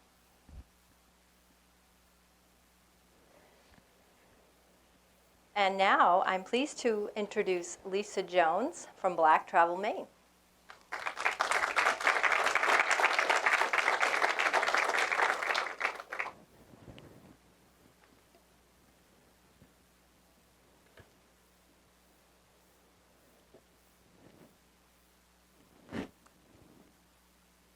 Thank you, Susan, and thank you, Dirigo Labs, for this amazing opportunity to present Black Travel Maine to you this evening. It is our mission to expose the Black, brown, and multicultural people to this gorgeous state of Maine. Let me take you back to how I discovered Maine. I discovered Maine during a very transitional period in my life with my 12-year-old daughter. Day 2 here, she looked at me and she said, "Mom, these people are beautiful, and the state is just amazing." After where we come from, the North Shore of Long Island, where people weren't always friendly to her. So seeing this state through the eyes of a 12-year-old was just beautiful to me. I was feeling the same way, but to actually hear it from her meant a lot. Let me tell you about this opportunity. A couple months ago, I attended the Governor's Conference on Tourism, where I learned that 9 out of 10 visitors to Maine are white. Then I did some more research, and I found that $109 billion is spent by Black travelers to domestic destinations within the United States. Can you imagine if Maine just got a fraction of that $109 billion? 1%? 0.5%? Can you imagine the number of jobs and the expense and the amount of revenue that would bring to the state? Also, it's socially right at this point. We are in 2023. Why me? I've been in the travel business since 1988. I started my career working for a large travel company. In 2006, I started my own travel company, Worldwide Group Travel and Events, and I specialize in custom curated tours for people of color. And that's exactly what we'd be doing for the state of Maine, producing culturally arts and culture tours for people of the BIPOC community to come to Maine. I also have a proprietary booking engine I developed back in 2006. It rivals some of the biggest travel competitors out here. It's a digital platform, and I would use my platform to sell these packages. This is my team. I have an amazing team. Includes some local people from Colby, from my digital marketing person who is local from Belfast, along with some amazing, talented people in the industry of events and travel. Let me tell you who my target market is. My target market is the highest income earners in this country. They're doctors, they're lawyers, they're scientists. They're part of a fraternity and sorority called the Divine Nine. They're professionally educated, they value community, and they love traveling in groups. Our solution, my solution is just selling them custom curated arts and culture and Black history tours of Maine. I've already started this through our digital platform where we use social media, we use public relations, and we'll also use sponsorships to reach our audience.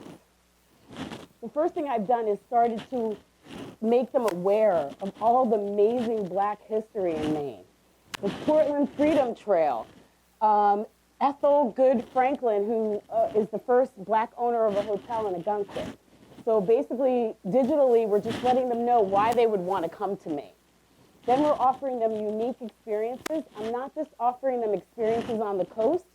I'm offering them rural experiences where we're going to take them out to farm-to-table dining, and we're going to be doing ATVing, and we're going to be doing a lot of unique. I don't like to offer your normal packages. We're going to be offering unique packages. These are some of our trips. We have an 8-day, and guess what? The 8-day tour includes Waterville. All the amazing work in arts and culture that's here, right here in Waterville. We'll be bringing some of our tour people right here through Waterville. And then we have a shorter option, which would be on the coast. Let me tell you how I make money on these packages. This is simply net profits. A lot of people have been talking gross revenue tonight. I'm talking straight profits. $500 per person is the average profit on one of my tours. 50 people, do the math. That's $25,000 net. That's after everything is paid out on just one tour to Maine. Then consulting. I've been offering some consulting for Black Travel Maine. We've been offering consulting to helping people reach the BIPOC community. Website advertising. There'll be advertising opportunities on our website for hotels, lodges, and attractions that are interested in reaching the BIPOC community. These are my 2020 to 2025 projections. 2023, we will break even. It'll be just in marketing. Our first tour is in July, and our scale up will be into the other states. Imagine, Black Travel Rhode Island, Black Travel New Hampshire, and we're partnering with the local tourism offices. And with the $25,000, I'd be hiring a local digital marketing team. We'd be doing Facebook ads. Thank you. Sorry. Any questions? Pretty straightforward. Thank you. No questions? Oh, great. So I totally get this. I have a lot of friends who were at Black colleges that were in sororities, and I understand that network because they're huge. Best friends, and they go on traveling together. So it's great. How do you expect to get some earned press or work through some of the ways of getting that? Just like I don't know how to say it, but how do you get? What are your plans for? I know you have it here, but what are your plans for just marketing in a really impactful way where you're not paying for advertising, but you're getting... I'm already doing that through social media. It's all digital. And already we have a huge following. If you take a look at us on Instagram, people are asking me every day about Maine. I'm constantly getting DMs ever since I started posting about Maine. Tell us more. You know, people of color want to know about Maine. They feel like it's been a place that's been closed off to them, and they want to know more. So just building that platform has already given me a ton of instant revenue, you know, without even marketing. It's just that organic marketing. I'm going to ask a similar question I asked before, but how do you imagine, like 2-3 years ago, or 2-3 years from now, if you were to scale, and you know, whether it's outside investment or just organic growth, where would you hope to be 2 to 3 years from now? How would you expect your organization to look 2 or 3 years from now? In 5 states at least, and all throughout the New England, selling heritage tours. We'd be like, I don't know if you're familiar with Abercrombie and Kent and some of the top tour companies, where we're just specializing in historical, cultural tours for people of color throughout all of the country. I mean, I have a girlfriend who just bought property in Savannah, and she told me there's so much Black history out here, and everybody wants to see and know that. So it's just developing those tours. I see us as a big tour company, potentially being bought by one of the bigger companies.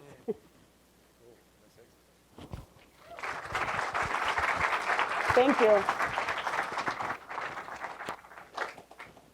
And now it's my honor to introduce Chris McKenna from Tardigrade Industries. You got it? Ooh. How's the mic working? Is it working? Ooh, let's go. How you all doing out there? It's like I'm the second to last guy to go, so we're almost done. All right. This is me. This is Tardigrade Industries. I came up with this about 5 years ago. And honestly, hey, okay, there's the clock, good. It's about trying to yell at a wall, trying to explain to people why this is a good idea. Because you folks are looking at this saying, hey, a goggle, cool. Can I go skiing with it? Not the point. The point of this is the technology of it is through the roof for military and law enforcement. So that's what you got there is a picture of me wearing all my garb. And basically, eye injuries, you know, they're seriously tied for like the 3rd most prevalent problem in the U.S. military.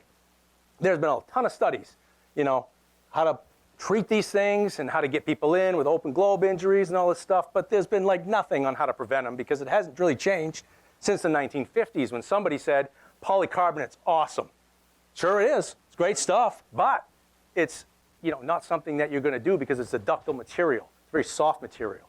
So I came up with a solution, on basically how to solve this issue. And we're going to get into a great slide here in just a minute. It's your favorite slide. All right, just a few facts. Don't get bored with this. It's just good information. 66.7% of all injuries are caused by just flying crap. Just stuff flying off a wall, stuff bouncing off the ground, just stuff. They did a 10-year study. This was sanctioned by the Department of Defense. And it literally showed that $25 billion were spent in ocular injuries just to treat these guys. And I actually had a smart guy come up and say, that's great, but how much of this is just a little piece of crap going in a flight deck, somebody getting a thing of eye in the flight deck? And I actually found the information from Walter Reed, and it was 43% of that 25 billion IED frag. So that's the stuff blowing up in your face. That's some guy coming home without an eye. That's some guy getting his eye blown off. So by ratio, look at your eye. 0.1% of the surface area of your body, yet 0.02% of the total mass of the human body. What's important, folks? You lose the vision, what do you lose? You lose the battle. You can't see, you can't fight.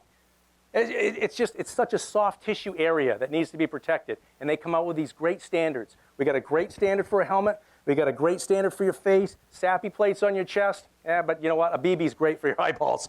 No, not good. Oh, did I go forward or backwards? I think I went backwards. Okay. What we have as a solution is disruptive technology. It's a quantum jump in tech to save lives. If you look at this chart, this is legit. Military goggles are right here. Safety glasses are over here. That's my eyewear. And that is a body armor standard and your combat helmet. So you're seeing that what we're actually doing is we're taking these standards that they say your head has to have, your body has to have, and we're applying it to this area that nobody's been able to solve. Current standard 770, 2,100 feet per second. That's a ton. I'm not going to swear, but that's a lot of joules of energy going into your face and saving your eyeball. They'll sell us, here's our target market. We're going to enter the market as a companion to the helmet. U.S. military, largest, and I would arguably say the best paying customer in the world. Secondary market, global military, law enforcement, fire and rescue, first responders. We haven't even gotten to the industrial applications of this, but if you could see oil rigs, mining operations, just anything with safety in general, this is going to be a paradigm shift in eyewear safety globally. The total accessible market, this is just NATO. Just NATO. NATO countries, 21 billion.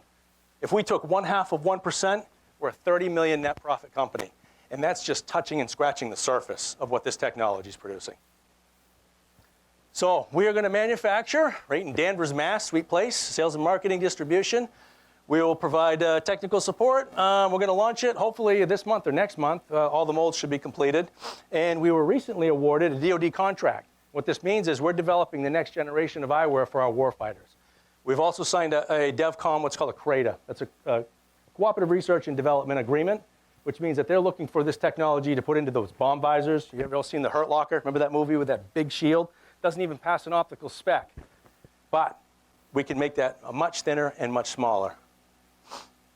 Our 5-year timeline is to create a product, stabilize the market, introduce, develop it in the queue. We have a potential for significant job growth. We're going to explore Maine-based manufacturing 2 to 3 years, looking for a 20,000 square foot building, which causes shipping, logistics, and warehousing, and a production facility with CNC injection mold capabilities. Here's our team. I'm going to blast through this because I got like 20 seconds left. That's me, that's Bob, that's Mark, and that's Tim.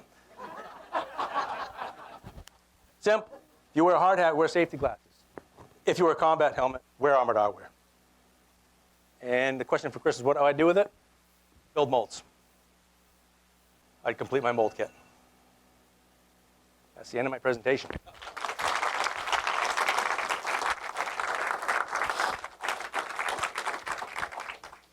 Microphone. Questions? Is this, Chris, is this patented? Yes. Yep, absolutely patented. It took 3 years, 4 years to do. Patented technology.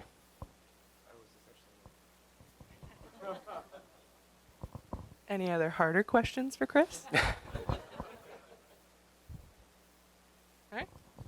Thank you. I have a question for Chris. Could I get that to weed whack with? Because that is horrible. You can. That's a little overkill, but you can have it. All right. Thank you.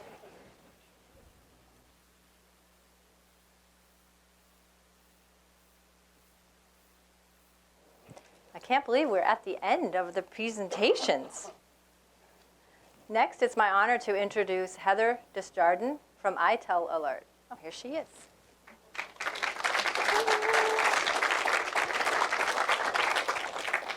Thank you. Can you hear me?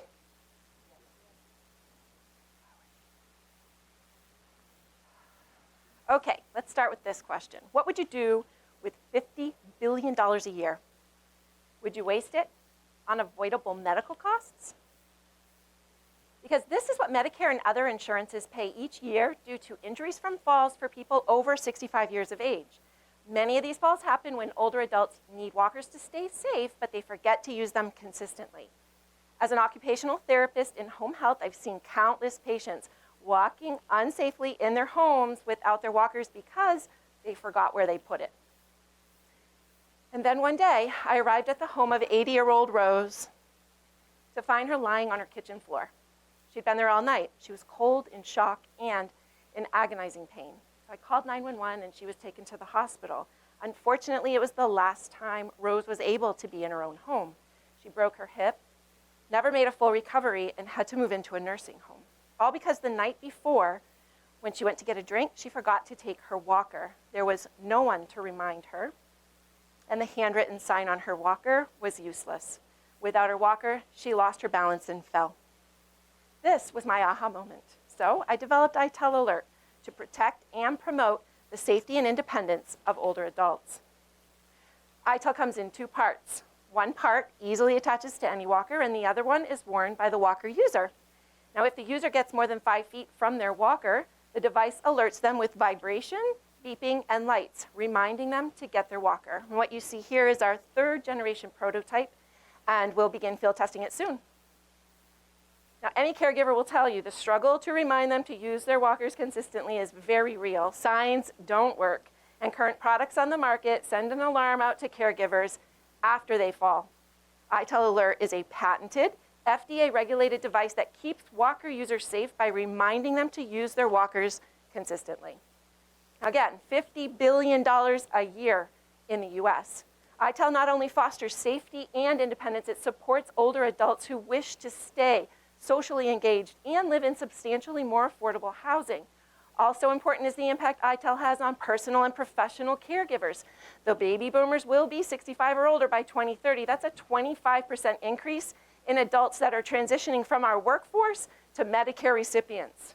And while our older population continues to grow, it's predicted we'll see a global shortage of 15 million healthcare providers by 2030.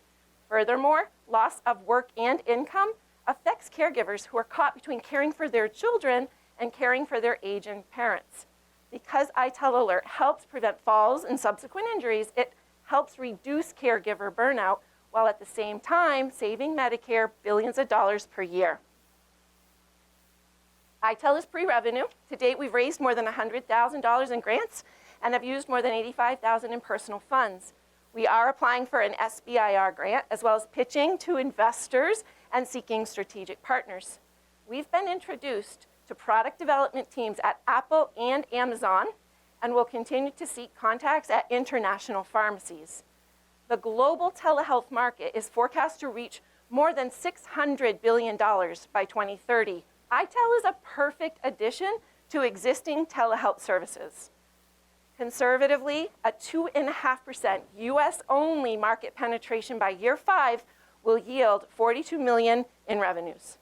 Now, should we win this event, the funds will help cover the cost of preparing ITEL for field testing, as well as helping us meet those FDA requirements. Of course, none of this could be accomplished without the right people who share in my passion to make ITEL Alert a leader in senior care. Our design team of mechanical, electrical, software, and hardware engineers continue to ensure the devices perform to our standards. Our dedicated mentors have backgrounds in engineering, bioscience, project management, and FDA regulatory processes. And our board of advisors includes an orthopedic surgeon, a pharmacist, a commercial banker, and an accomplished medical device developer. Finally, our local manufacturer has been integral in ensuring we have the parts and pricing needed to be successful.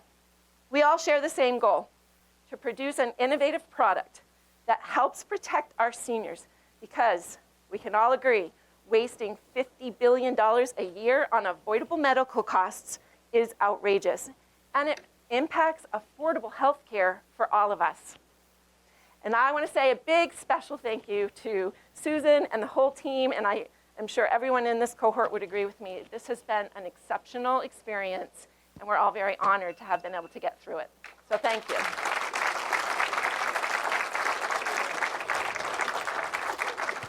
Just saying, flattery gets you everywhere. Thank you. Just on a functionality question. Sure. You said if you get 5 feet away, can you turn it off or program it so that, I mean, I do have a 91-year-old mother who actually has a walker, and we don't put a sign on it, but I just want, if you get away and the thing's buzzing and they don't know what's going on. Yeah. So that's a great question. What has happened is that our very talented engineers have determined ways to, so for example, if somebody lives in an assisted living facility, they often congregate at dinner and the walkers all get put out in the hallway. If any of you have ever gone, you've seen it. So we don't want it beeping constantly. So what they've developed is called dynamic range. And so after 10 seconds of it alerting them, it resets the range until the walker is back within that 5-foot zone. So that we don't want them to have to touch it. We want it to be thinking on its own, working. That's right. And our idea here is also to minimize caregiver burden, and we don't want them having to continually reset it and start over with it. So we've considered that, certainly. Okay, Sasha, bring it on. Just curious. Real quick, did you say how you're going to cover your IP? How you're going to protect all that? Did you mention Patented. that? Okay, great. Yep, And then, what is your biggest challenge today? Biggest challenges, operational technology, or what? What do you find your biggest hurdles are today? Well, technology is very expensive. One of the biggest hurdles is that it is an FDA-regulated device, so I now have to go through that FDA application and process to get that. So that's going to be time-consuming and expensive. And the other really big thing, and I have so many people who are excited to and have volunteered their space, their time. The veterans of Maine, like the Maine veterans homes across the entire state, are on standby waiting. We have multiple assisted living facilities. They all want to participate in the testing. It's expensive, so that's why this 25 grand would really be beneficial in getting that out there and getting going, as well as getting an SBIR grant, which we're hoping will happen in September. Thank you all.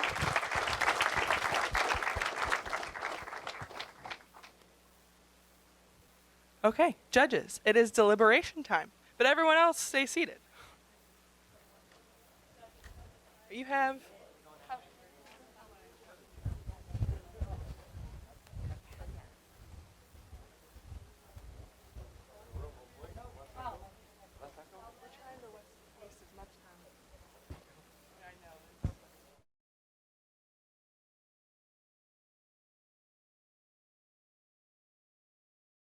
Okay. While we waste time so our judges can deliberate, you all have the important job of choosing your favorite company. So the QR code's on the paper you have. If you've somehow lost it, it's also up on the screen. This should take you to a Google form that you can select your favorite company. And when we announce the winner based on the judges, we'll also announce who the audience choice winner was. So please take a minute and do that. Thank you. I think you can understand how difficult the decision to select a winner is, because I would never want to be a judge in that judging room. That is going to be incredible. But at this point in the program, we're going to hear from Garvin Donegan, who is the Director of Economic Development and Planning and Innovation for the Central Maine Growth Council. And then we're going to watch a video, and then we're going to hear from Skowhegan Savings Bank. Garvin?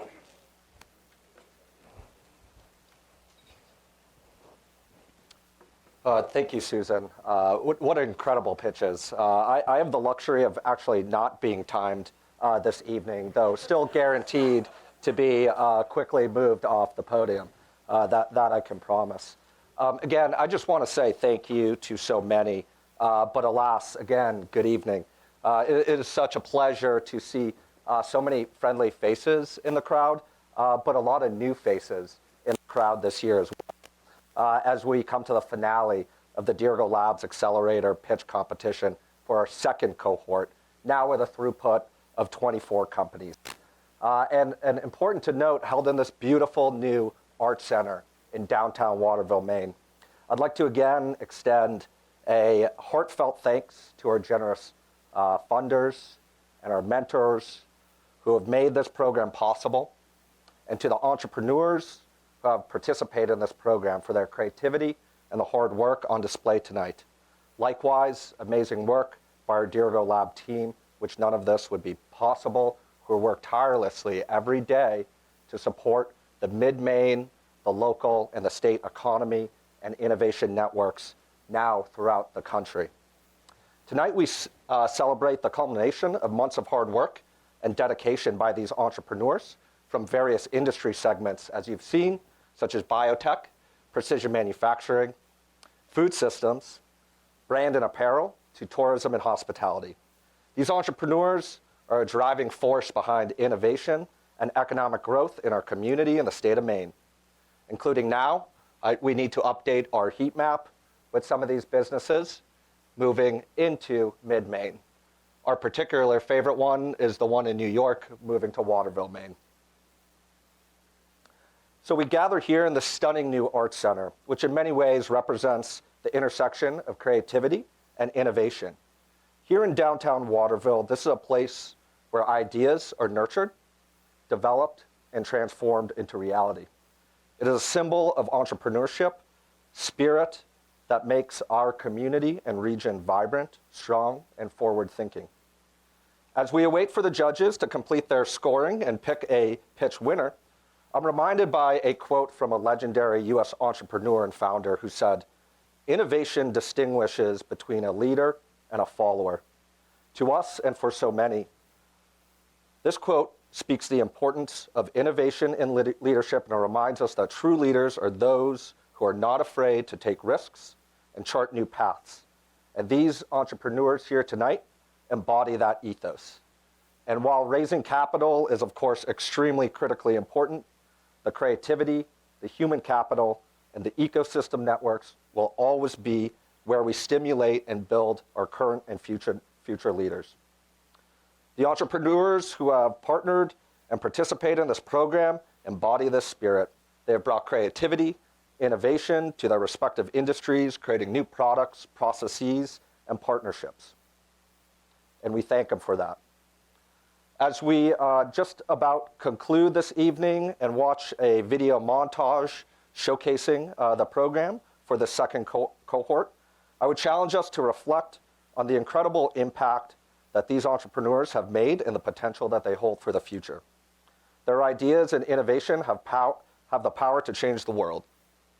Likewise, to those of you in the audience or watching at home, please consider joining our Dirigo Labs Mentor Network, but also please consider having that coffee meeting with that entrepreneur or that startup, assisting on that technical assistance opportunity, or maybe even helping on an investment raise. Thank you again to our founders, our entrepreneurs for their hard work and dedication, and thank you to all of you for joining us tonight in the celebration of innovation and entrepreneurship in downtown Waterville, Maine.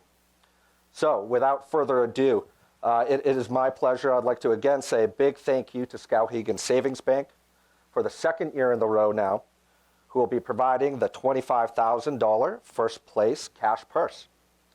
In addition, I would also like to make note that because of our amazing partners and funders, all the entrepreneurs this evening will be awarded a 1-year membership at Bricks Co-working and Innovation Space, and the first place winner getting a 2-year membership at Bricks. So with that, I'd like to say again, thank you and welcome to Skowhegan Savings Bank's EVP of Sales and Customer Relations, Mr. Dan Tilton, for some remarks. Hey, Dan. Cheers. Good evening, everyone. Again, my name is Savings Bank, and we are so pleased to be a part of it.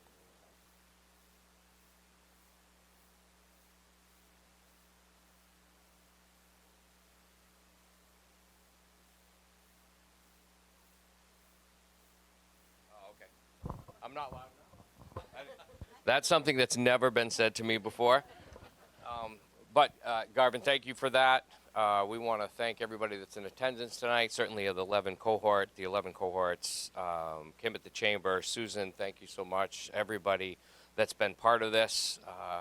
What an amazing thing. Our judges, we did have one of our commercial lenders, John. I was going to take a jab at him, but he's not in the room right now. So I had second doubts, but I'm going to do it anyway. If anybody saw the picture that was up there, I swear that's like a 20-year-old picture. He looks...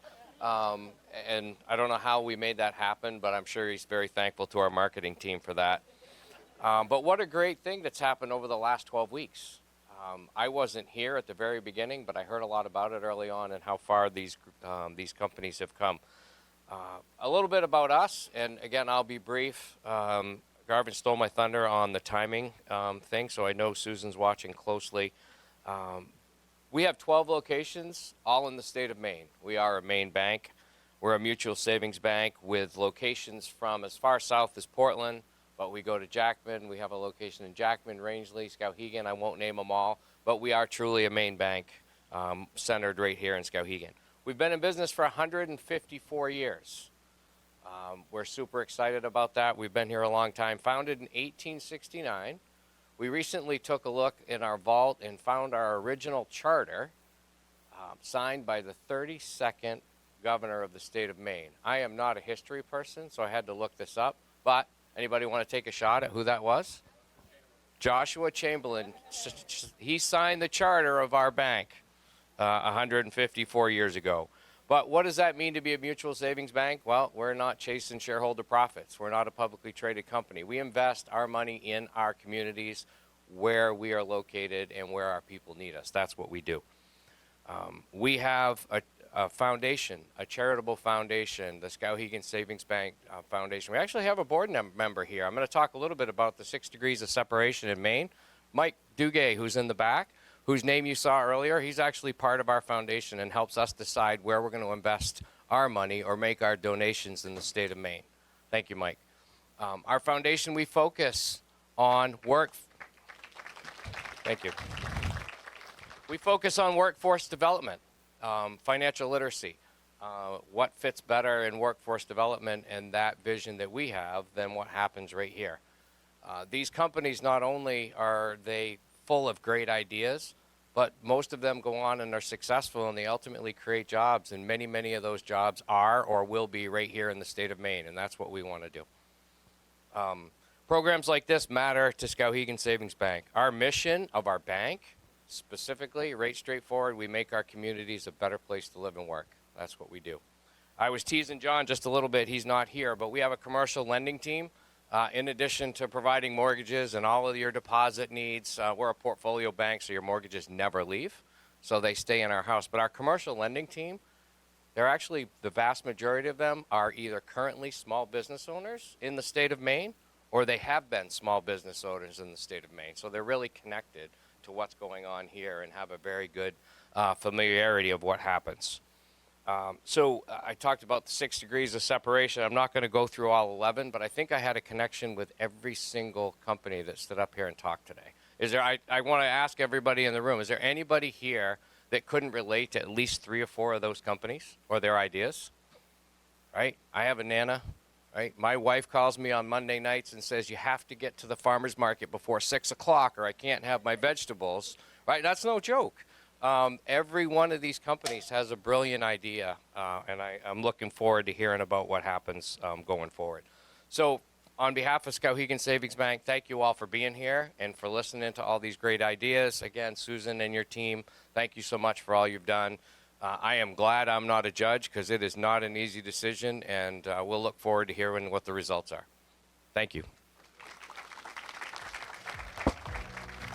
Every cohort is different, and this cohort is no exception. They're all different. They all have a different look, a different feel, and they all have different requirements. It's been fantastic. I think they're really passionate about what they're doing and how they can share that with our communities. A lot of them have just such a specific, background and expertise that makes them such a perfect person to solve the problem that nobody else could do it. So I think that's cool too. being able to work with these incredible startups and entrepreneurs, these early stage companies that we look forward to watching grow, is absolutely palpable. Greater Waterville region is really positioning itself as a hub for entrepreneurs, for new ideas, for innovation, and that's the future of growing our regional economies. And Skowhegan Savings Bank couldn't be more thrilled to be part of that, because we're all about communities, and we pride ourselves in that. The pitch competition is one of the favorite events of our cohort. We're going to be in the beautiful new Art Center in downtown Waterville, so it'll be just great to showcase our beautiful downtown. You'll get to meet with our entrepreneurs, you'll get to understand why they do what they do, and I promise you're not going to want to miss it. We'd love to have you join us for our pitch event, which will be on May 4th at 5:30 p.m. in the Schupf Art Center.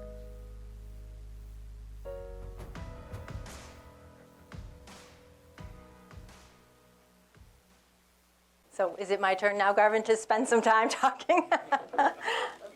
I just wanted to say something while we wait for the judges about how bittersweet this night is for us as a team, because we grow so damn close to this cohort, and we do continue to work with them as individual companies, but having them all together as a cohort, we've spent 3 times a week for 3 months with them. And so we become so invested in their journey. And we won't have them all together. We'll have a reunion, guys, prepare for that. But we won't have them all together all the time. And so even though this is such a celebratory event, it really does mark well, it's a little sad. It probably feels like graduation day to a teacher in some way. And they're just such an incredible group of people. And we're going to miss working with them together very, very much. And lastly, Jeremy Barron is sitting back there, and I didn't get a chance to acknowledge his amazing contributions to us. He's our first ever entrepreneur in residence. Jeremy is just phenomenal. I could talk a lot about his academic background and his spectacular startup exit, but what he's really great at is being such a cheerleader for startups. And I think when you are a founder, you vacillate. You have peaks and valleys, and just having someone who can be in your corner and listen to you and be a cheerleader for your idea, I think is so important. And Jeremy, you may have heard, will be the director of the Halloran Labs. So I'm so excited about that, because what that means for Dirigo Labs is a continued partnership and opportunity to work with Jeremy and his new team. So we're so grateful to you, Jeremy. Thank you so much. So next, does anyone have any good jokes? Tap dance. Emily, can you do a tap dancing? Gabe, we haven't heard from you. Hi, I'm Gabe. Do you want to announce the... You should do that. Emily has got a big announcement on the...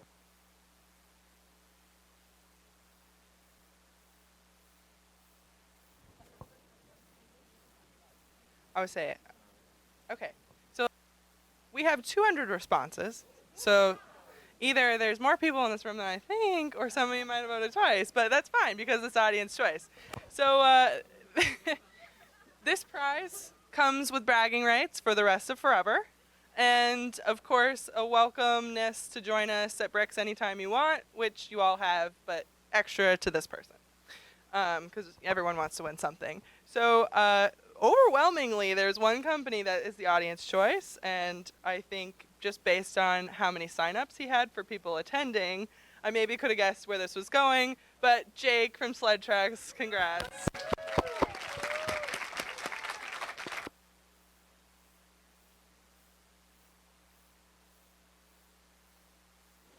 And honestly, that is really powerful, because that means people really connected with your story and your pitch. So congratulations. Really well done.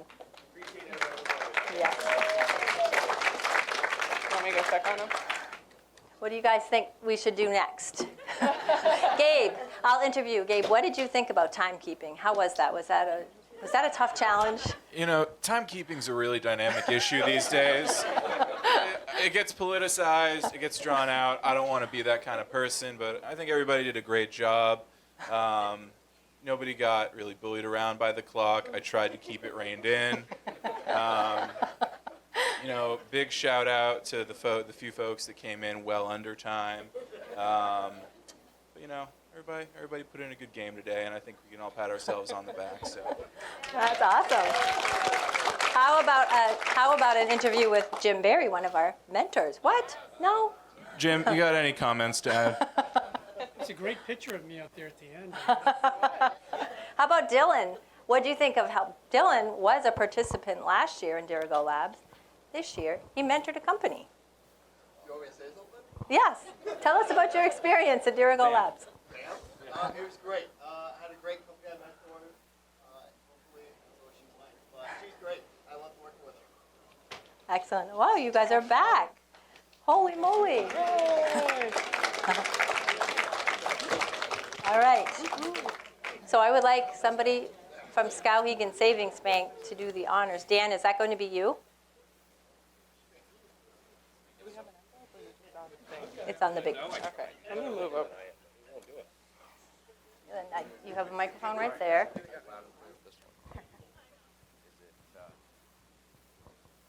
Are we ready for this yet? We're not, are we?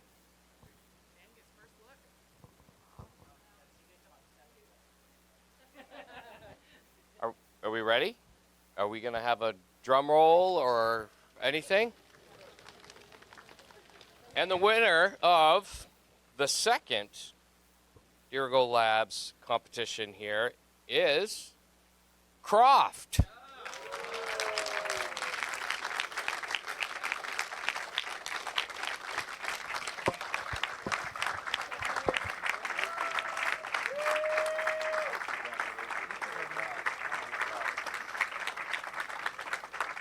probably have to say a few words now. Yeah, it's okay. All right. Wow. That's actually surprisingly emotional to win that. So thank you. And I think part of it's, just being a part of this program and seeing how much Susan and the team care about these companies. And everybody here has worked so hard in this program that it just means a ton to do this. And, a number of people have said this, but we do want to put all of this towards the apprenticeship program to create more jobs in the state of Maine. We're working with trade schools already, both high school and college, just to really do that and teach people skills that start off with basic carpentry, but then move up the chain from there and really put more jobs to work and hopefully build more great buildings. So thank you so much. Last thing I'll say is when Michelle and I were standing out there today with Joe Powers, he asked, is it weird do you feel competitive with the other companies? And I sort of thought about that, and I didn't feel competitive at all because, I said, I've really come to love these companies, and for me, whoever walked away with this, I was going to be super excited about. So, on the behalf of the Croft team, my partners Ian and Andrew, thank you very much. This means a ton. Appreciate it. Thank you.